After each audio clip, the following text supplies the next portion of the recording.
दोन्ही पक्षांकडून लग्नाची तयारी मोठ्या समारोहाने चालली होती. ही तयारी चाललेली पाहताना माझे मन अस्वस्थ होत होते. मी बोलत होते काय व आज करते आहे काय याची कल्पना येऊन जीव ओशाळून जाई.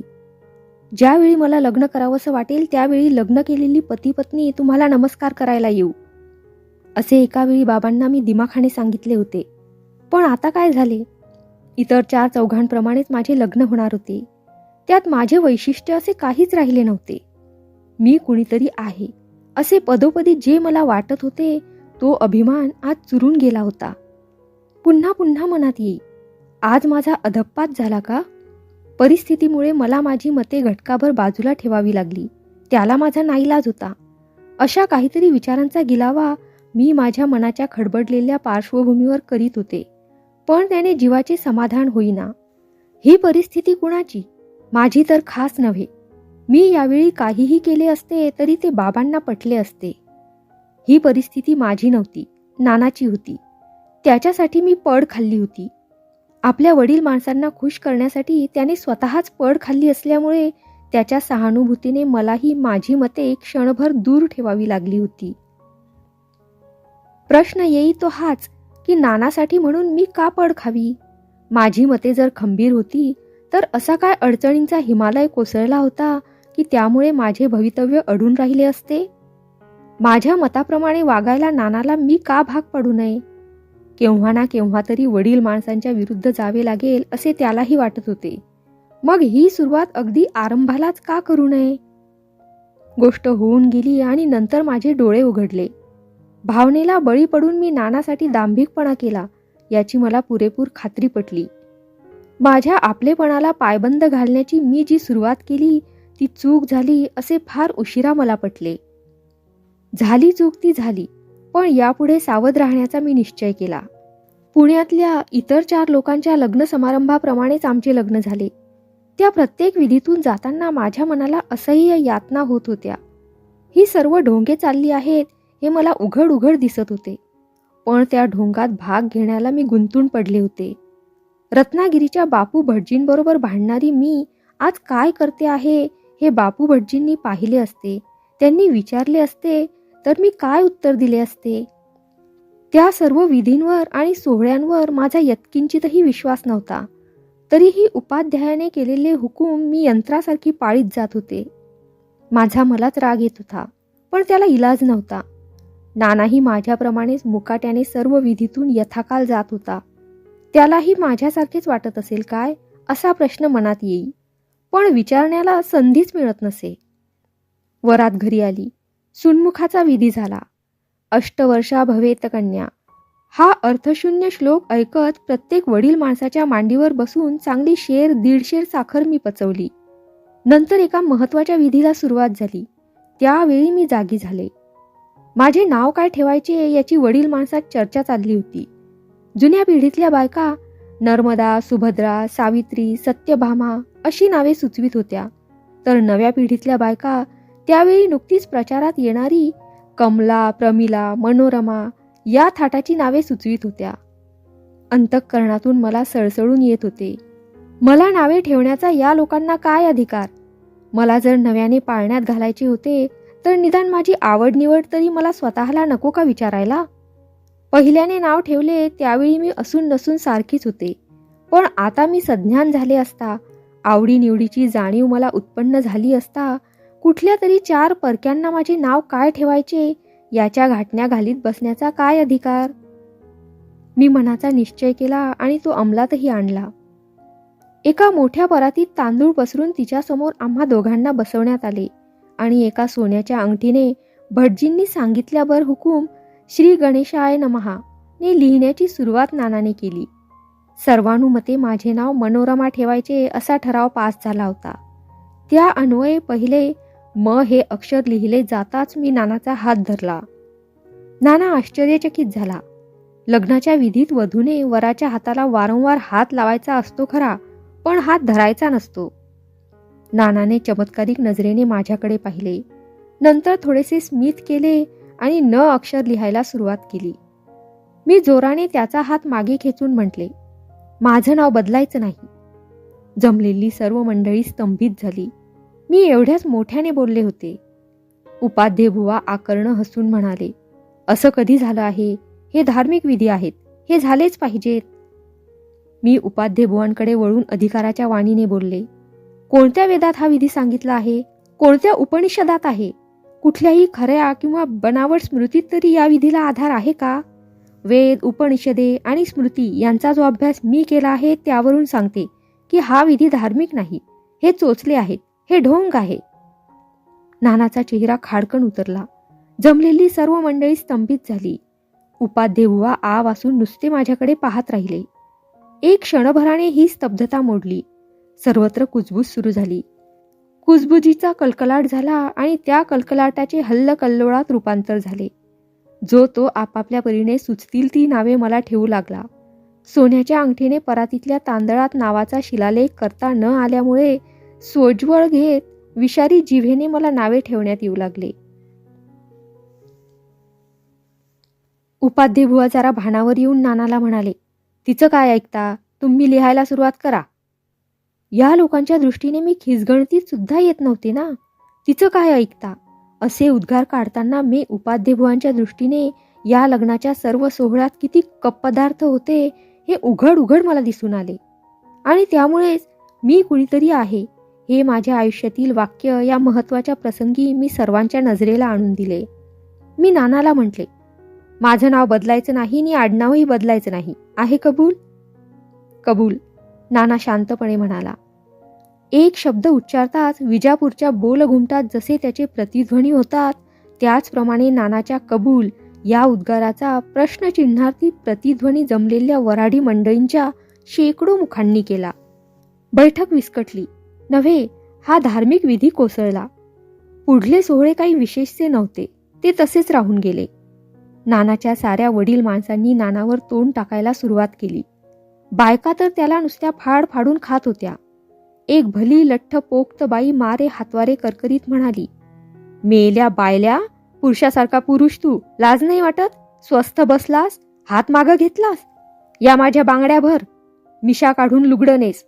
सत्वच राहिलं नाही या अलीकडच्या पोरात. काय तुला बायको मिळाली नसती? नक्षत्रासारख्या पोरी हजारांचे हुंडे देत मागं लाग लागून येत होत्या, त्यावेळी नको म्हणाला. आणि आता ही मोठी इंद्राची इंद्रायणी शोधून काढली, तीही अशी. हुंडा सुद्धा घेतला नाही मेल्यानं. काय लुळा पांगळा होतास की आंधळा बहिरा होतास? बिन हुंड्याची पोर आणि त्यात अशी नाठाळ. लाथ मारून घरातून हाकलून दे. दुसऱ्याच मुहूर्तावर जर पुन्हा तुझं लग्न लावून दिलं नाही तर नावाची नर्मदा नव्हे म्हण मला. बघतोस काय माकडासारखा? काय पुढं दिवे लावणार आहेस ते दिसतच आहे या तोंडावरून. प्रत्येक जण नानाला परोपरीने टाकून बोलत होता. नानाचे काका एका कोपऱ्यात ज्वालामुखीसारखे धुमसत राहिले होते. आज उद्या या ज्वालामुखीचा उद्रेक होणार आणि त्या विषारी रसांच्या जळजळत्या लोटात आज उद्या आम्ही दोघेही भाजून वाहवत जाणार याची मला खात्री आली होती. नानाचा सहनशीलपणा पाहून मला मात्र कौतुक वाटले. कुणी काहीही बोलले तरी तो उत्तर देत नव्हता. सर्वत्र पांगापांग झाली आणि मंडळी घरोघर निघून गेली. तासे वाजंत्रीवाले सुद्धा मला नावी ठेवीत जात होते. माझ्या मनाचे पूर्ण समाधान झाले. एक मोठी लढाई जिंकली असे मला वाटले. नानाच्या पायी लग्नाच्या सोहळ्याला तयार होऊन स्वतःचे मन मारण्याच्या केलेल्या पापाचे अंशतः तरी परिमार्जन झाले असे वाटून त्या रात्री कित्येक दिवसानंतर मला सुखाची झोप आली. दुसरा दिवस उजाडला. चोहीकडे निस्तब्धता आली होती. माझ्या आईच्या मृत्यूनंतर आमच्या घरावर म्हणजे माझ्या माहेरी ज्या प्रकारची एक कळा आली होती त्याच प्रकारची कळा आज या माझ्या नव्या घरी पसरली होती. माझे मन फार उदासीन झाले. नित्यविधी उरकून मी एका खोलीत येऊन बसले. खोलीतील सामानावरून ती नानाची खोली असावी असा अंदाज करूनच मी तिथे बसले होते. विचारायचे कुणाला? कुणीच माझ्याशी बोलत नव्हते. वेणीफणीचे सामान अर्थातच मी बरोबर आणले नव्हते, त्यामुळे माझी मोठी पंचायत झाली. काही वेळ इकडे तिकडे टेबलावरची पुस्तके मी चाळली, कपाटातली चाळली आणि पुन्हा आरशाजवळ येऊन उभी राहिले. नित्याच्या सवयीमुळे वेणीफणी वाचून मला चैन पडेना. माहेर शेजारीच होते, तेव्हा मनाचा निश्चय करून तिकडेच जावे म्हणून निघाले. तो दारातच नाना दिसला. त्याला पाहताच मी दारातच थबकले. एक क्षणभरच आम्ही एकमेकांकडे पाहत राहिलो. आधी कुणी बोलावे याचा विचार चालला होता. नानानेच आरंभ केला. तो म्हणाला, कुठं चालली होतीस? त्याची गंभीर मुद्रा पाहून मला हसू आले. मी हसतच म्हटले, माहेरी. माझ्या उत्तराने त्याचाही गंभीरपणा कोसळला आणि तोही हसू लागला. तो म्हणाला, का, इतक्यातच सासर पुरे झालं वाटतं. मी उत्तर दिले, काय करायचं, कुणीच माझ्याशी बोलत नाही. सकाळी वेणीफणी करायची सवय, त्याशिवाय चैन पडत नाही, म्हणून माहेरी चालले होते. लग्नविधीच्या मुदतीत कुणी ना कुणीतरी येऊन माझी वेणीफणी करत होते. आज सर्वांनीच माझ्यावर बहिष्कार घातला आहे. क्षणभर विचार करून नाना म्हणाला, ठीक, तू माहेरीच जा. इथं काही आपली धडगत दिसत नाही. सध्या माहेरीच राहा. मी आज उद्या मुंबईला जातो, बिऱ्हाडाची व्यवस्था करतो आणि नंतर तुला न्यायला येतो. काहीतरी पुढे बोलण्यासाठी त्याला स्फूर्ती येत होती, पण पुन्हा थांबून तो म्हणाला, नको, पण तू जाच माहेरी. माहेरचा अपमान सहन होईल, पण जा. इथं तुझी विटंबना व्हायला नको. मी हसले. मला वाटते मी हसले म्हणून तोही हसला, पण ते हसणे खोटे होते. मी जायला निघाले असे पाहून तो आत आला. दरवाजा लोटून त्याने आतून खीळ दिली. त्याने माझा हात धरला. लग्नविधीच्या वेळी देखील त्याने माझा असा हात धरला होता, पण त्यावेळी काही वाटले नव्हते. त्याने हात धरताच माझे सर्वांग थरारले. पायातील रक्त मस्तकापर्यंत पोचल्यासारखे वाटले. मला जवळ घेऊन त्याने माझ्या ओठाला ओठ दिले. माझ्या अंगावर काटा उभा राहिला. हृदयात धडकी भरली. ते हृदयाचे ठोके माझ्या कानात ऐकू येऊ लागले. वृत्ती अगदी गांगरून गेली. माझा हात त्याच्याच हातात होता. अधाशी डोळ्यांनी तो माझ्याकडे पाहत होता. त्याची मुद्रा अगदीच चमत्कारिक झाली होती. क्षणभर मला संशय आला. पाशवी वृत्तीची मुद्रा ती हीच का? मी हळूच माझा हात त्याच्या हातातून सोडवून घेतला आणि म्हटले, मी माहेरी जाते. तो म्हणाला, जा, तू जाच. झटक्यासरशी मी दरवाजा उघडून बाहेर पडले. मागे वळून पाहिले नाही, पण मी जात असताना तो माझ्या मागोमाग येतो आहे असे मला वाटत होते. मी माहेरी आले. घर एकच होते, नुसती दुसरी बाजू होती. मी गेले ती तडक बाबांच्या खोलीत गेले. बाबा इझी चेअरवर डोक्याखाली दोन्ही हात घेऊन वर पाहत पडले होते. माझी चाहूल ऐकताच ते उठून खुर्चीत बसले आणि म्हणाले, मला वाटलंच होतं. आलीस, बरं झालं. तुला बोलवायलाच पाठवणार होतो, पण तसं करणं कसं दिसलं असतं याचा विचार करीत होतो. माझी जवळजवळ खात्रीच होती म्हणेनास. एवढं झाल्यानंतर तुला तिथं कुणी राहू देईल असं मला वाटलं नव्हतं. मी म्हटले, राहू दिलं असतं तर काय झालं, मला कुणी घालवून दिलं नाही, मी आपणहूनच आले. बाबा पुन्हा खुर्चीत रेलून म्हणाले, असं का? एकंदरीत ते वाईटच, पण गोदे, पोरी काय केलंस हे? एका घटकेत साऱ्या पुण्यात तुझ्या नावाचा बभरा झाला आहे. आधीच थोड्या बहुत प्रमाणात तुझी कीर्ती इथं झालेली होती, त्यात आता ही भली मोठी भर पडली. कुठली तुला बुद्धी झाली ही?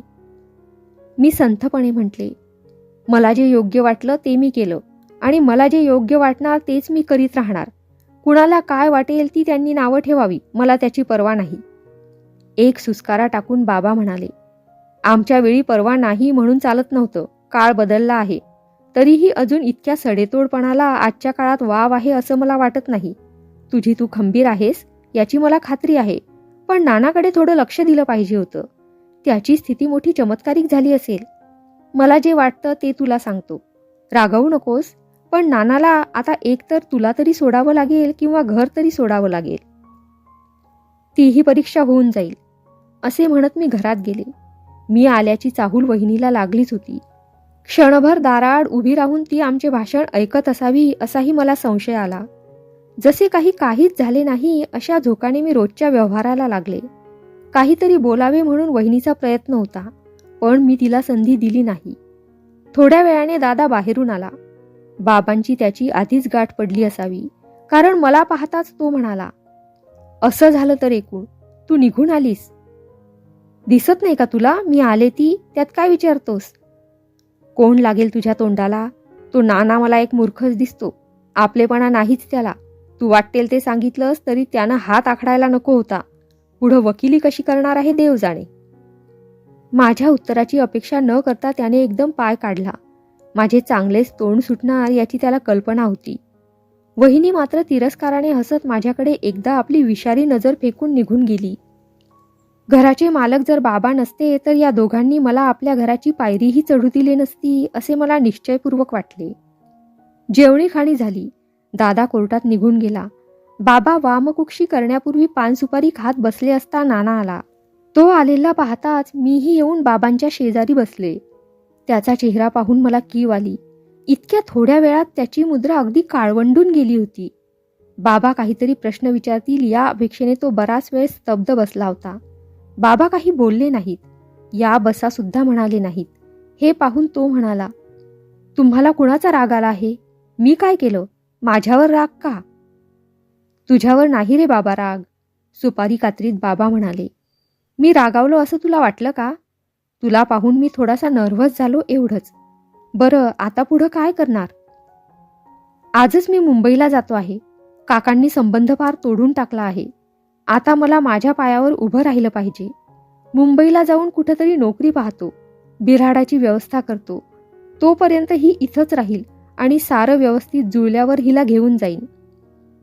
बाबा काही बोलणार तोच मी म्हटले, आणि माझ्यासाठीही एक नोकरी पहा. हो, हिच्यासाठीही एक नोकरी पहा. एक स्वयंपाकी ठेवण्याची व्यवस्था कर. हिच्याकरवी काही स्वयंपाक व्हायचा नाही.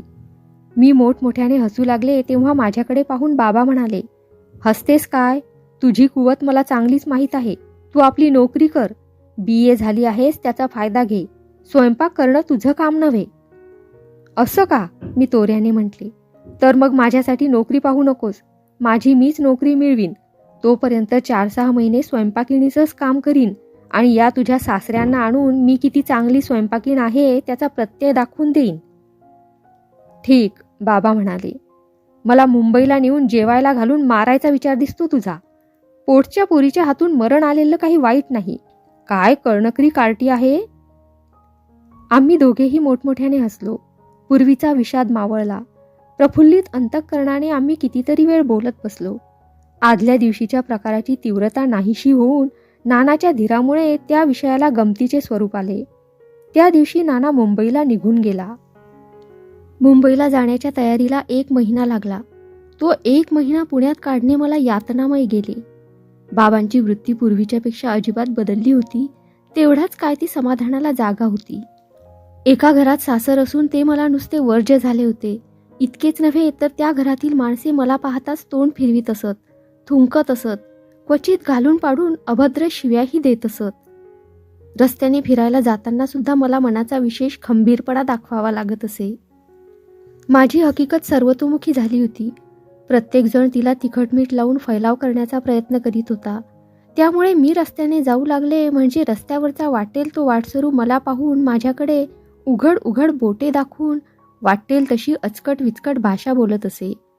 तसल्या त्या भाषेचा परिणाम मनावर होण्याइतके माझे मन हळवे नव्हते खरे, तरीही ते उद्गार कानी पडताच माझ्या वृत्तीत चलबिचल होत असे. त्या माणसाला थांबवावे, सरळ सरळ विचारावे, त्याच्याशी वादविवाद घालावा आणि नंतर मार्ग सुधारावा असे पदोपदी माझ्या मनात येत असे. यातना होत होत्या, त्याही भांडखोरपणाची उसळती वृत्ती दाबून ठेवण्याच्याच. मी जे काही केले होते ते बुद्धिपुरस्सर विचार करूनच केले होते. तात्कालिक भावनेच्या हुरळेपणाचा त्यात अंशही नव्हता. त्यामुळे पश्चातापाची नुसती झुळूक सुद्धा माझ्या अंतःकरणात येत नव्हती. पण अशा प्रकारचे वर्तन मी का केले याचा विचार न करता किंवा याचा जाब कोणत्याही प्रकारे मला न विचारता वाटेल त्या माणसाने वाटेल ते बोलत सुटावे हे पाहूनच मला दुःख होत असे. 1 महिन्यानंतर नाना आला. त्याला एका शाळेत 80 रुपये पगारावर मास्तरची नोकरी लागली होती. त्या तुटपुंज्या पगारात आम्हाला दोघांचा संसार थाटायचा होता. शिवाय पुढील टर्मची फीही भरायची होती. त्याची व्यवस्था त्याने तूर्त कर्ज काढून केली होती. मी जायला निघाले त्यावेळी बाबा म्हणाले, तू जाते आहेस, पण मी इथं उघडा पडणार. तुला लोकांनी त्रास दिला असेल, पण माझा हा महिना मोठा सुखात गेला. साऱ्या आयुष्याचं पारणं फिटलं असं वाटलं. यापूर्वी तुला बोलायला तुझी आई होती, त्यामुळे तू माझ्याशी बहुधा बोलत नव्हतीस. नव्हे, मीही कधी तुझ्याशी बोलत बसायची किंवा चर्चा करायची उत्कंठा दाखवली नव्हती. झाल्या गोष्टी गेल्या, पण यावेळी मात्र तुझ्याशी बोलत बसण्याचा मला मोठा फायदा झाला. मी पुष्कळ नव्या गोष्टी शिकलो हे कबूल करायला मला मुळीच लाज वाटत नाही. सरकारी नोकरीत असताना मी जगाच्या व्यवहाराकडे लक्ष दिलं नव्हतं. नोकरी सुटल्यावर वेळात वेळ दौडीत होतो. पण हे तुझं लग्न झाल्यावर लग्नात तो तसा प्रकार झाल्यावर सर्वांनी तुला वाळीत टाकलं तेव्हा तुझ्याकडे विशेष लक्ष द्यावं असं मला वाटू लागलं. ब्रिज खेळण्याचा अड्डा मोडून मी तासचे तास तुझ्याबरोबर बोलत बसत असे. त्याचा मला पुष्कळ फायदा झाला. तू आणि तुझी आई इतकी काय बोलत असता असं जे मला वाटत असे त्याचा उलगडा झाला. फुकट पूर्वीचे दिवस मी घालवले असं मला वाटू लागलं. म्हणूनच आता तू जाणार ही कल्पनाच मला असह्य होते आहे. भावनात्मक नसलेल्या माझ्या अंतःकरणातून देखील बाबांच्या या उद्गारांनी कसला तरी उमाळा आला. चटकन एक हुंदका माझ्या हृदयातून निघून गेला. ते ऐकून बाबा म्हणाले, तू रडतेस? मोठं आश्चर्य आहे. तू रडू लागलीस तर माझी काय स्थिती होईल याची कल्पना कर. मी म्हटले, अगदी नकळत मला रडण्याचा उमाळा आला. सारं आयुष्य पारखेपणात गेलं. आता कुठं वात्सल्याचा अनुभव मिळत होता. नुकतीच कुठं तुमच्या ठाई माया उत्पन्न होत होती. तोच आता जावं लागणार ही कल्पना दुस्सह झाली. तुम्ही एकटे पडणार याचं कसंच वाटतं. त्याचा तो परिणाम. जाऊ दे जाऊ दे, हे असं व्हायचंच. बाबा गंभीरपणे म्हणाले, आता तू जाणार हे ठरलंच आहे. तिथं जीवाची आबाळ करू नकोस. भलता संकोच धरू नकोस की अभिमानही धरू नकोस. पैशाची जरूर लागली तर मला कळवीत जा. माझे पैसे म्हणून घ्यायचे नसले तर उसने म्हणून घे, कर्जाऊ म्हणून घे.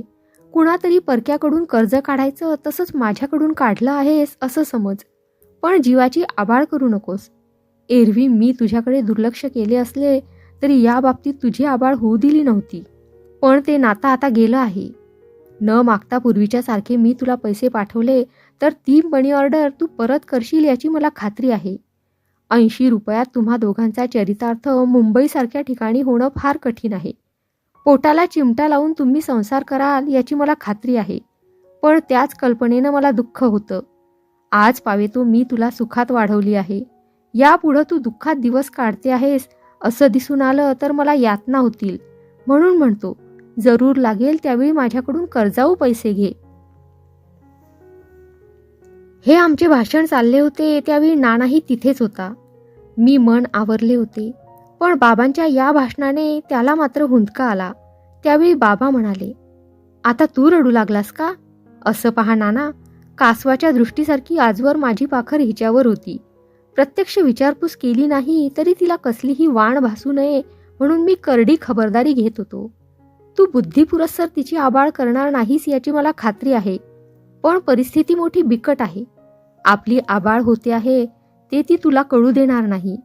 अंतस्थ माहिती नसल्यामुळे कोणत्या उणीवेने तिची आबाळ होईल हे तुला कळणार नाही. म्हणूनच मी तिला सांगितलं, तुला सांगितलं नाही किंवा आताही सांगत नाही. नानाचा मनावरचा ताबा पार सुटला आणि तो एखाद्या पोरासारखा ओक्साबोक्शी रडू लागला. ते पाहून बाबांनाही हुंदका आला. मी झटकन तिथून निघून गेले आणि बांधाबांधी करायच्या तयारीला लागले.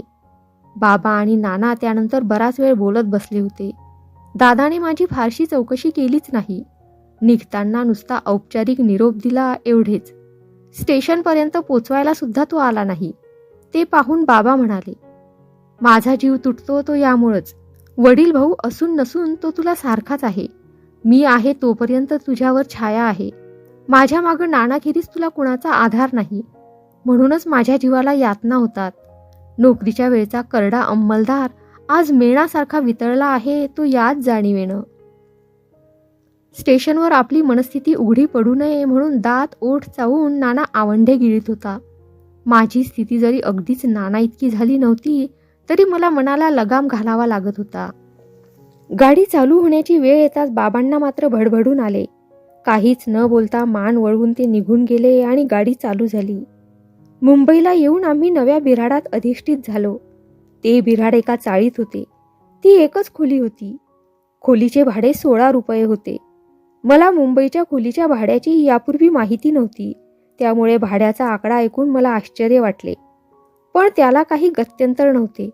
शक्य तितक्या कमी भाड्याची ही खोली मिळवली होती. खोलीची लांबी रुंदी पाहताच मला भीती वाटली. एवढ्या जागेत आपण कसे राहू शकू हे कोडे मला उलगडेना. पण त्यालाही गत्यंतर नव्हते. एवढ्याच जागेत राहणे भाग होते. जेवणही तिथेच, बैठकही तिथेच आणि झोपण्याची जागाही तिथेच. बोर्डिंगातील जागा सुद्धा यापेक्षा मोठी होती. पण बोर्डिंगातील खोली माझी स्वतःची एकट्याची असे. इथे आम्ही 2 माणसे राहणार होतो. संसार थाटणार होतो. काय करावे हे मला सुचेना. इतक्या लहान जागेत राहण्याची, इतक्या लहान जागेला राहते घर म्हणण्याची पाळी यापूर्वी माझ्यावर आली नव्हती. तरीही त्या लहानशा खोराड्यात मला समाधान वाटले. संसार थाटण्याचा एक प्रकारचा कैफ माझ्या मस्तकात शिरला होता. त्या कैफाच्या लहरीत मला सोयी गैरसोयीचे भान विसरता आले. नानाला त्याचे काहीच वाटत नव्हते. एका खोलीत 2 ते 4 माणसांची सोय केलेल्या एका खोलीत राहण्याची त्याला सवय होती. ती माणसेही परकी. त्यामुळे ही लहानशी खोलीही त्याला मोठी वाटली. स्वतःचा संसार थाटण्याची जबाबदारी जरी त्याला डोईजड वाटत होती, तरी त्या अवजड जबाबदारीचेही तो कौतुक मानून घेत होता. मुंबईच्या इतर 4 गृहस्थांच्या कुटुंबाप्रमाणे आमचा संसार थाटला गेला. प्रपंचाला सुरुवात झाली. जेवण करण्याची तयारी पुण्याला असताना गेल्या 1 महिन्याच्या मुदतीत मी बऱ्याच चांगल्या प्रमाणात केली होती. रोजचा स्वयंपाक करताना त्यामुळे मला कष्ट झाले नाहीत. 1 महिन्याच्या शिक्षणाने मी चांगलीच स्वयंपाकीण बनले होते. गृह शिक्षणाबद्दल लहानपणापासून मुलीच्या जातीच्या कानी कपाळी जी ओरड करण्यात येते ती किती अतिशयोक्तीची आहे याची मला खात्री पटली.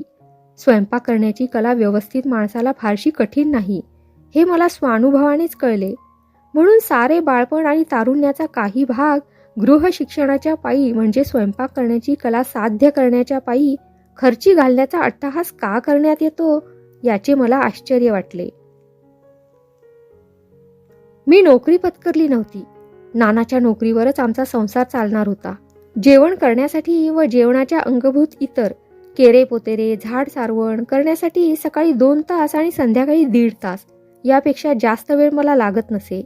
त्यामुळे बहुतेक सारा दिवस मला मोकळीकच होती. दुपारच्या वेळात मी MAच्या परीक्षेची तयारी करीत होते. शाळा सुटल्यावर नानाला संध्याकाळी लॉ कॉलेजात जावे लागे, म्हणून मला एकटीलाच फिरायला जाणे भाग पडत असे. फिरून परत येऊन नंतर मी स्वयंपाकाला लागे. स्वयंपाक तयार होईपर्यंत नाना परत येत असे. जेवण खाण आटोपल्यावर झाडलोट करणे व बिछाणे घालणे या कामी नाना मला मदत करीत असे. माझ्या परिस्थितीत जसे स्थित्यंतर झाले होते तसेच वृत्तीतही झाले होते. इतर 4 लोकांप्रमाणे, इतर 4 बायकांप्रमाणे माझी वृत्ती बनत चालली होती. बाह्य जगाकडची नजर आकुंचित होऊन त्या लहानशा खोलीत सामावली गेली होती. सांसारिक परिस्थितीच्या अनुभवाने मी सुगृहिणी आणि सुपत्नी बनले होते. वैदिक सुखाच्या पहिल्या अनुभवाचे मानसिक जाज्वल्यता पांगळी पडली होती.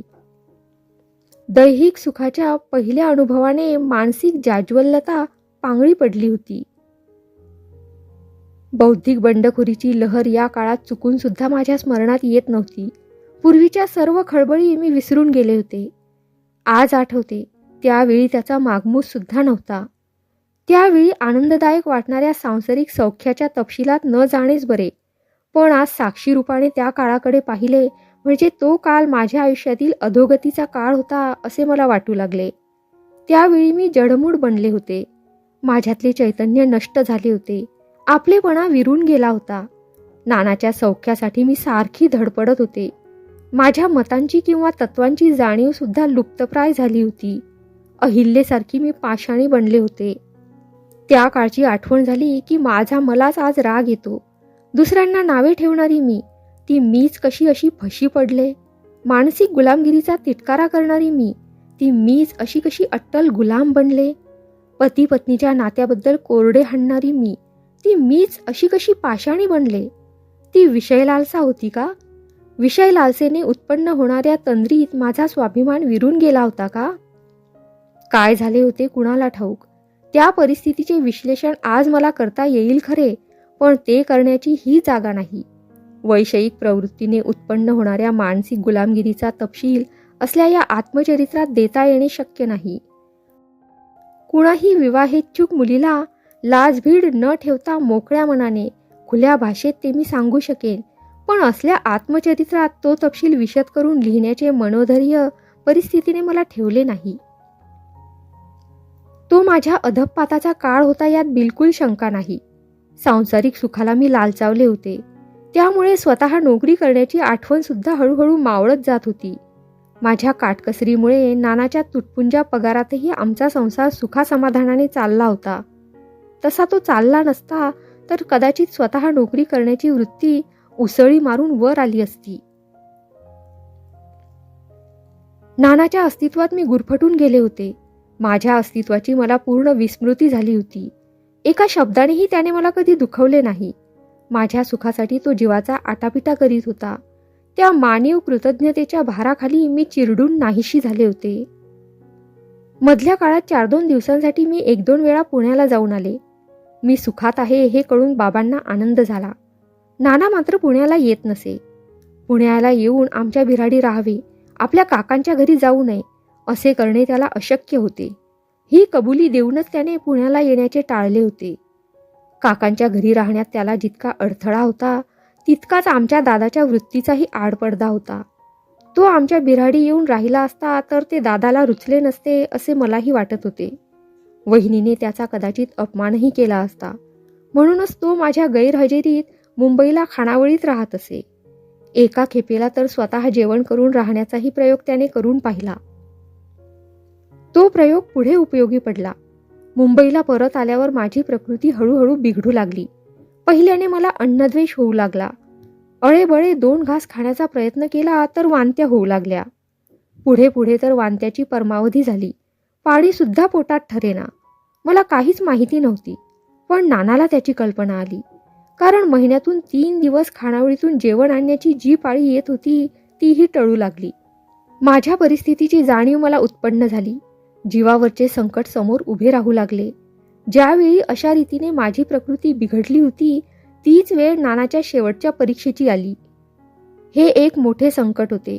माझ्या देहात त्राण नव्हते. यत्किंचितही श्रम मला सहन होत नसे.